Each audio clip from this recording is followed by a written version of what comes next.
Okay, so James asks, what is a typical cost for solar water heating with a new tank? A, on the roof, and B, in the roof. What is the typical savings of such a system? Solar water heating, eh? Water heating. That's it. Yeah.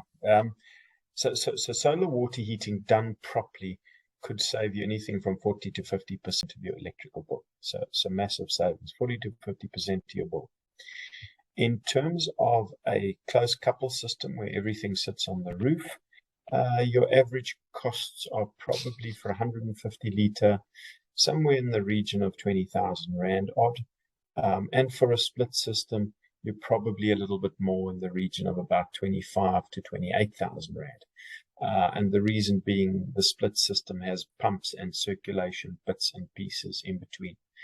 I would be more inclined to encourage people to go the route of closed couple.